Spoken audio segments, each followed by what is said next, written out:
Muhammad Hatta, lebih populer dengan sapaan Bung Hatta, lahir di Kampung Aur, Tanjung Karang, Bukit Tinggi, Sumatera Barat pada tanggal 12 Agustus 1902. Dari pasangan Angku Bule Syekh Batu Hampar yang juga dikenal dengan sebutan Haji Muhammad Jamil dan ibunya Siti Saleha. Nama Bung Hatta sesungguhnya adalah Muhammad Attar, yaitu sebuah kata Arab yang artinya harum atau minyak wangi. Ayah Bung Hatta adalah keturunan ulama besar di tanah Minangkabau dan berasal dari Batu Hampar dekat Payakumbuh. Sedangkan ibunya berasal dari keluarga kaya Bukit Tinggi, anak seorang pedagang Ilyas Bagindo Marah. Bung Hatta pada masa kecil hidup dalam keluarga yang berada, serba mewah dan dimanjakan oleh keluarganya. Apalagi ia adalah anak laki-laki tunggal. Pada umur 8 bulan, ia sudah menjadi anak yatim. Ayahnya wafat dalam usia 30 tahun. Kemudian ibunya Siti Saleha menikah kembali dengan Mas Agus Hajining. Bung Hatta semenjak kecil dikenal disiplin, selalu bekerja menurut waktu yang tepat, saleh dalam beragama dan teguh dalam pendiriannya. Karakter demikian sudah tampak benih-benihnya ketika ia kecil dan terus berkembang sepanjang hidupnya. Ketika remaja, Bung Hatta tidak merasa terikat dengan sistem adat Minangkabau yang bersifat matrilineal. Dari keluarga kedua belah pihak membebaskan dan mendorong dirinya untuk meluaskan wawasannya melampaui tempat asalnya. Hal ini bisa diketahui dan diperkuat oleh pengalamannya sebagai pemuda dimulai di Padang ketika bersekolah di Europe Sloger School atau ELS tahun 1913 dan lulus tahun 1916, dan kemudian dilanjutkan di Mulo pada tahun 1917. Semasa remaja, Bung Hatta sudah banyak pengalaman yang didapat di Padang. Dimulai bergerak dari masyarakat dalam sekolahnya sebagai ketua olahraga dan perkumpulan kaum muda Sumatera yang dinamakan Jong Sumatranen Bon sebagai anggota. Hal ini yang akhirnya terbukti di kemudian hari dengan bersama-sama berjuang melawan penjajah hingga sampai mendampingi Bung Karno membacakan naskah proklamasi kemerdekaan atas nama bangsa Indonesia. Pendidikan formal Bung Hatta dimulai pada awal umur 5 tahun. Ia sudah masuk pada sekolah taman kanak-kanak atau Probel School. Setahun kemudian ia bersekolah di sekolah rakyat di Bukit Tinggi selama 2 tahun. Pagi ia belajar di sekolah tersebut, sedangkan sore hari ia belajar bahasa Belanda. Karena cita-cita orang tuanya kelak Bung Hatta akan disekolahkan di Rotterdam, Belanda. Oleh neneknya Siti Aminah, ia diarahkan sesudah maghrib untuk belajar mengaji kepada Syekh Muhammad Jamil Jambek asal Bantam dan Haji Abdullah Ahmad. Dari mereka, Bung Hatta diasuh, dibimbing dan dididik belajar membaca Al-Quran dan Al-Hadis serta pelajaran nahwu, saraf, fikih, dan tafsir hingga menamatkannya. Selain belajar kepada kedua guru tersebut, ia juga belajar tentang agama Islam dari Syekh Arsyad. Setelah sekolah rakyat, selanjutnya Bung Hatta masuk pada Mulo di Padang dan dapat selesai tahun 1919. Kemudian melanjutkan kembali pada HMS di Jakarta dengan mengambil jurusan dagang dan lulus dengan baik pada tahun 1921. Pada yang sama ia melanjutkan juga studinya di Handels Hoger School, Sekolah Tinggi Ekonomi di Rotterdam, Belanda. Dari sini ia memperoleh gelar sarjana muda. Pada 18 November 1945, Hatta menikah dengan Rahmi Hatta. Dan 3 hari setelah menikah mereka bertempat tinggal di Yogyakarta. Kemudian dikaruniai 3 anak perempuan yang bernama Metia Farida Hatta, Gamala Rabi'ah Hatta, dan Halida Nuriyah Hatta. Ketiga putri Bung Hatta punya nama yang indah, bernuansa Islami dan menyimpan makna mendalam. Yang pertama Metia Farida Hatta. Putri sulung Bung Hatta dan istrinya Siti Rahmiati adalah Metia Farida Hatta. Wanita kelahiran Yogyakarta 73 tahun silam ini pernah menjabat sebagai Menteri Negara Pemberdayaan Perempuan Republik Indonesia periode 2004-2009. Nama Mutia berasal dari kata mutiara yang bermakna keindahan, sementara Farida dalam bahasa Arab memiliki arti berharga atau sempurna. Ditutup dengan nama belakang sang ayah yaitu Hatta. Jika digabungkan arti nama Mutia Farida Hatta adalah keindahan yang sempurna. Yang kedua, Gemala Rabi'ah Hatta. Berselang 5 tahun dari kelahiran Mutia, Bung Hatta dikaruniai anak perempuan lagi yang diberi nama Gemala Rabi'ah Hatta. Nama Gemala kemungkinan berasal dari kata gema yang berarti bunyi dan kemala yang bermakna kesempurnaan. Rabi'ah berasal dari kata Rabi'ul yang dalam bahasa Arab bermakna subur atau kesuburan. Sama seperti sang kakak, nama Hatta juga disematkan di bagian belakang. Jika digabungkan, arti nama Gemala Rabi'ah Hatta adalah kesuburan dan bunyi yang sempurna. Yang ketiga, Halida Nuriah Hatta. Putri bungsu Bung Hatta dan Siti Rahmiati diberi nama Halida Nuriah Hatta. Seperti kedua kakaknya, nama Halida juga ditutup dengan nama belakangnya sang ayah yaitu Hatta. Nama Halida berasal dari kata Khalid yang dalam bahasa Arab bermakna kekal atau abadi. Sementara Nuriah berasal dari kata nur yang juga diambil dari bahasa Arab, maknanya adalah cahaya. Jika digabungkan, arti dibalik nama lengkapnya adalah cahaya yang abadi.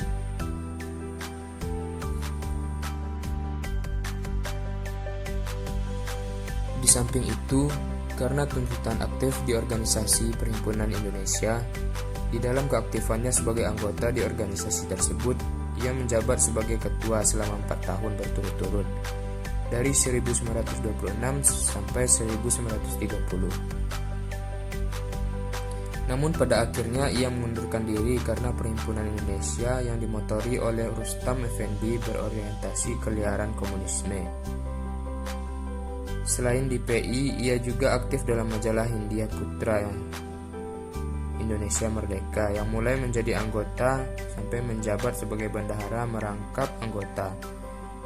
Sedangkan aktivitas politiknya ia mulai muncul dan bergerak pada tahun 1926 sampai 1930. Saat menjadi mahasiswa di Rotterdam, Belanda, dengan aktif di berbagai organisasi yang ada, dan juga aktif dalam perjuangan mencapai kemerdekaan Indonesia.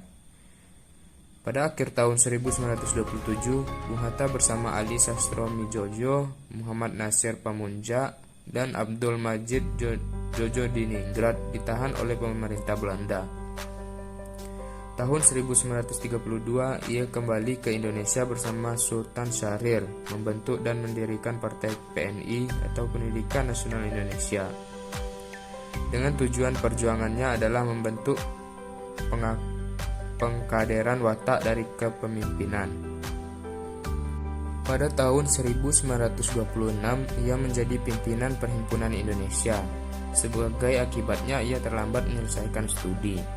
Di bawah kepemimpinannya, PI mendapatkan perubahan perhimpunan ini, lebih banyak memperhatikan perkembangan pergerakan di Indonesia dengan memberikan banyak komentar dan banyak ulasan di media massa di Indonesia. Setahun kemudian, ia seharusnya sudah berhenti dari jabatan ketua, namun ia dipilih kembali hingga tahun 1930.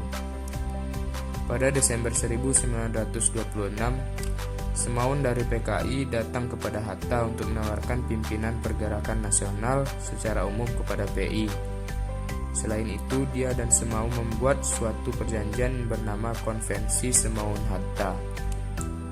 Inilah yang dijadikan alasan pemerintah Belanda ingin menangkap Hatta. Waktu itu, Hatta belum menyetujui paham komunis. Stalin membatalkan keinginan Semaun, sehingga hubungan Hatta dengan komunisme mulai memburuk. Sikap Hatta ini ditentang oleh anggota PI yang sudah dikuasai komunis.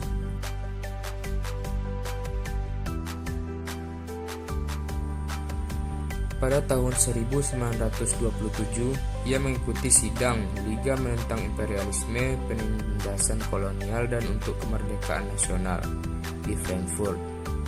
Dalam sidang ini, pihak komunis dan utusan dari Rusia tampak ingin menguasai sidang ini. sehingga Hatta tidak bisa percaya terhadap komunis. Pada waktu itu, majalah PI, Indonesia Merdeka masuk dengan mudah ke Indonesia lewat penyelundupan, karena banyak penggeledahan oleh pihak kepolisian terhadap kaum pergerakan yang dicurigai. Muhammad Hatta bersama Abdul Majid Jojo Hadiningrat, Nazir Datuk Pamunjak, dan Ali Sastromi Jojo. Pada 25 September 1927, Hatta bersama Ali Sastromi Jojo, Nazir Datuk Pamunjak, dan Abdul Majid Jojo Hadiningrat ditangkap oleh penguasa Belanda atas tuduhan mengikuti partai terlarang yang dikait-kaitkan dengan Semaun. Terlibat pemberontakan di Indonesia yang dilakukan PKI dari tahun 1926 sampai 1927 dan menghasut supaya menentang kerajaan Belanda. Muhammad Hatta sendiri dihukum 3 tahun penjara. Mereka semua dipenjara di Rotterdam. Dia juga dituduh akan melarikan diri, sehingga dia yang sedang memperkenalkan Indonesia ke kota-kota di Eropa sengaja pulang lebih cepat begitu berita ini tersebar. Semua tuduhan tersebut ia tolak dalam pidatonya Indonesia Merdeka pada sidang kedua tanggal 22 Maret 1928. Pidato ini sampai ke Indonesia dengan cara penyelundupan. Ia juga dibela 3 orang pengacara Belanda yang salah satunya berasal dari parlemen. Yang dari parlemen bernama J.W. Duys. Tokoh ini memang bersimpati padanya. Setelah ditahan beberapa bulan, mereka berempat dibebaskan dari tuduhan karena tuduhan tidak bisa dibuktikan. Sampai pada tahun 1931, Muhammad Hatta mundur dari kedudukannya sebagai ketua karena hendak mengikuti ujian sarjana, sehingga ia berhenti dari PI. Namun demikian, ia akan tetap membantu PI. Akibatnya PI jatuh ke tangan komunis dan mendapat arahan dari Partai Komunis Belanda dan juga dari Moskow. Setelah tahun 1931, PI mengecam keras kebijakan Hatta dan mengeluarkannya dari organisasi ini. PI di Belanda mengecam sikap Hatta sebab ia bersama Sojaji mengkritik secara terbuka terhadap PI. Perhimpunan menahan sikap terhadap kedua orang ini. Pada Desember 1931, para pengikut Hatta segera membuat gerakan tandingan yang disebut Gerakan Merdeka yang kemudian bernama Pendidikan Nasional Indonesia yang kelak disebut PNI baru. Ini mendorong Hatta dan Syahrir yang pada saat itu sedang bersekolah di Belanda untuk mengambil langkah konkret untuk mempersiapkan kepemimpinan di sana. Hatta sendiri merasa perlu untuk menyelesaikan studinya terlebih dahulu. Oleh karenanya, Syahrir terpaksa pulang dan untuk memimpin PNI kalau Hatta kembali pada 1932. Diharapkan Syahrir dapat melanjutkan studinya. Tahun 1934, Bung Hatta kembali ditahan oleh pemerintah Hindia Belanda di penjara Glodok, Jakarta. Kemudian pada bulan Desember dipindahkan ke Boven di Gul selama 1 tahun dan selanjutnya dipindahkan kembali ke Banda Neira selama 6 tahun. Kemudian pada bulan Februari tahun 1942 dipindahkan ke Sukabumi. Namun pada akhirnya pada tahun yang sama ia dibebaskan bersamaan dengan pendudukan pasukan Jepang di Indonesia.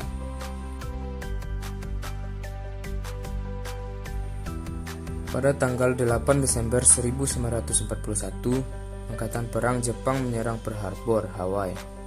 Ini memicu Perang Pasifik dan setelah Pearl Harbor, Jepang segera menguasai sejumlah daerah termasuk Indonesia. Dalam keadaan genting tersebut, pemerintah Belanda memerintahkan untuk memindahkan orang-orang buangan dari Digul ke Australia. Karena khawatir kerjasama dengan Jepang, Hatta dan Syahrir dipindahkan pada Februari 1942 ke Sukabumi setelah menginap sehari di Surabaya dan naik kereta api ke Jakarta. Bersama kedua orang ini, turut pula 3 orang anak-anak dari Banda yang dijadikan anak angkat oleh Syahrir. Setelah itu, ia dibawa kembali ke Jakarta. Ia bertemu Mayor Jenderal Harada. Hatta menanyakan keinginan Jepang datang ke Indonesia. Harada menawarkan kerjasama dengan Hatta.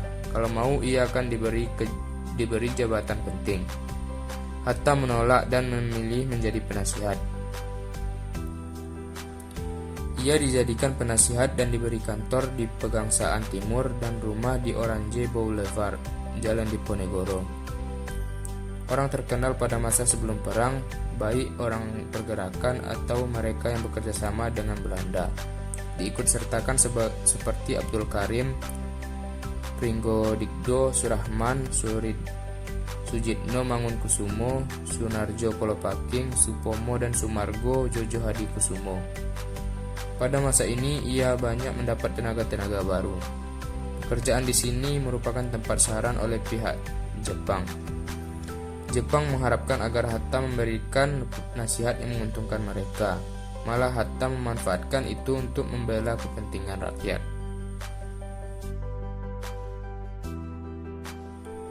Pada tahun 1945, bersama Insinyur Soekarno memproklamasikan kemerdekaan Republik Indonesia. Kemudian Bung Karno sebagai presiden dan Bung Hatta sebagai wakil presiden, sampai tahun 1948. Selain menjabat sebagai wakil presiden, ia pada tahun 1949 Bung Hatta merangkap sebagai Perdana Menteri dan Menteri Pertahanan.